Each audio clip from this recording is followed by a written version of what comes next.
ఆంధ్రప్రదేశ్ ముఖ్యమంత్రి వైసీపీ అధ్యక్షుడు జగన్మోహన్ రెడ్డి ఆళ్ల రామకృష్ణారెడ్డిని బలిపశువుగా చేశారని, ఆయనతో పాటు మిగిలిన 150 మంది ఎమ్మెల్యేలను కూడా బలి పశువుల్ని చేయబోతున్నారు అంటూ ప్రతిపక్షాలైన చంద్రబాబు నాయుడు, పవన్ కళ్యాణ్ ఒక పక్క ఆరోపిస్తుంటే, విశ్లేషకుల్లో చాలామంది మాత్రం ఇది జగన్మోహన్ రెడ్డి యొక్క మాస్టర్ ప్లాన్ అని, ఇట్లా ఆయన చేయడానికి 3 ప్రధాన కారణాలు ఉన్నాయని అంటున్నారు. ఆళ్ల రామకృష్ణారెడ్డి గతంలో గంజి చిరంజీవి చేతిలో ఓడిపోయారు. 2019లో ఆయన అధికారంలోకి వైసీపీ వచ్చాక ఆయన కూడా గెలిచిన తర్వాత జరిగినటువంటి పరిణామాల్లో రెడ్డి సామాజిక వర్గంలో ఆయన పట్ల విపరీతమైనటువంటి నెగిటివిటీ ఉందని, బీసీ సామాజిక వర్గంలో ఉన్నటువంటి వ్యక్తిని నిలబెడితేనే ఇక్కడ వైసీపీ గెలిచే అవకాశం ఉంటుందని, ఈ 2 కారణాలని ప్రధానంగా జగన్మోహన్ రెడ్డి దృష్టిలో పెట్టుకుని ఆళ్ల రామకృష్ణారెడ్డిని చాలా తెలివిగా, స్వయంగా అత్యంత సన్నిహితులైనటువంటి వ్యక్తితో ముందుగానే మాట్లాడుకుని ఒక వ్యూహం ప్రకారమే ఆయన రాజీనామా వరకు వెళ్ళేలాగా జగన్ ప్లాన్ చేశారని తెలుస్తోంది. బయటకు వచ్చిన తర్వాత కూడా ఆయన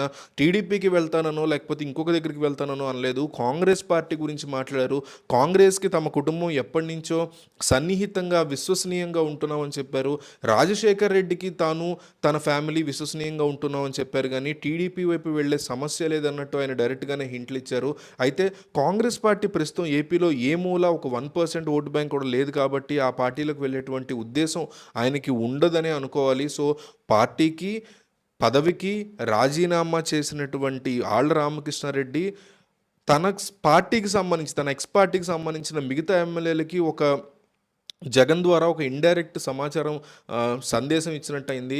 వైఎస్ ఫ్యామిలీకి జగన్మోహన్ రెడ్డికి ఇంత సన్నిహితంగా ఉండేటువంటి వ్యక్తి మీదే జగన్మోహన్ రెడ్డి ఫస్ట్ బాణం వేశారంటే, ఫస్ట్ పావు కలిపారంటే, ఫస్ట్ యారో విసిరి టార్గెట్గా చేజ్ చేశారంటే, రేపొద్దున మిగతా వాళ్ళ పరిస్థితి ఏంటి, మన పరిస్థితి ఏంటి, జగన్తో అత్యంత సన్నిహితంగా ఉండే వాళ్ళ పరిస్థితి ఎట్లా ఉంటే మన పరిస్థితి ఏంటి అనేటువంటి ఈ ప్రధాన కారణం కూడా జగన్మోహన్ రెడ్డి నిర్ణయం తీసుకోవడం వెనక ఉన్నట్టు కనిపిస్తోంది. ఇవన్నీ కాకుండా అత్యంత ముఖ్యమైన కారణం ఏంటంటే, నారా లోకేష్ని మంగళగిరి నుంచి పోటీ చేయించడానికి ఇప్పటికే సిద్ధమైపోయారు చంద్రబాబు నాయుడు. సో మళ్ళీ నారా లోకేష్ని దెబ్బ కొట్టాలంటే గతంలో లాగా ఆ ఫార్ములా వర్కౌట్ అవ్వదు. ఈసారి డెఫినెట్లీ బీసీ సామాజిక వర్గం వాళ్ళని దించాలి, అదే సరైనటువంటి పద్ధతి అని జగన్మోహన్ రెడ్డి చాలా గట్టిగా నమ్ముతున్నారని తెలుస్తోంది. అందుకే నారా లోకేష్ ఓటమి కోసం కూడా ఈ బలమైన కారణాన్ని తీసుకొచ్చి ఆళ్ల రామకృష్ణారెడ్డిని పక్కన పెట్టినగా తెలుస్తోంది.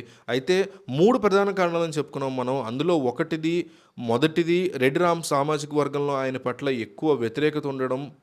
పార్టీ చేసినటువంటి సర్వేల్లో కూడా ఆళ్ల రామకృష్ణారెడ్డికి సరైనటువంటి మద్దతు లభించకపోవడం ఒకటైతే, రెండోది నారా లోకేష్ని అత్యంత తీవ్రంగా ఓడించేటువంటి ఉద్దేశం ఉండడం, మూడోది తన సన్నిహిత వ్యక్తి వైఎస్ ఫ్యామిలీకి కానీ తనకు కానీ అత్యంత సన్నిహిత వ్యక్తి అయినటువంటి రామకృష్ణారెడ్డి పరిస్థితి ఎట్లా ఉంటే మన పరిస్థితి ఏంటి, రేపొద్దున ఆయన రాజీనామా చేస్తేనే దిక్కు లేదు, సో మన పరిస్థితి ఏంటని తన సొంత ఎమ్మెల్యేలు ఎవరన్నా కాస్త తోకాడిస్తేనో, రెబల్స్గా మారితేనో వాళ్ళని కట్టడి చేయడానికి కూడా జగన్మోహన్ రెడ్డి ఈ నిర్ణయం తీసుకున్నట్టుగా మనకు అర్థమవుతుంది.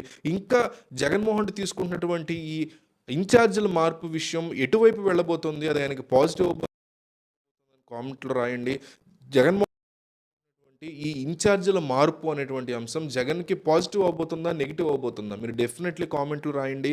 పాజిటివ్ అని రాయండి లేదా నెగిటివ్ అని రాయండి. సో దాన్ని బట్టి జనం ఏమనుకుంటున్నారు అనేది జగన్ కూడా అర్థమవుతుంది. మీరు కూడా ఏదైనా జగన్తో చెప్పాలనుకుంటే డెఫినెట్లీ మీ అభిప్రాయాన్ని కామెంట్లో పంచుకోండి.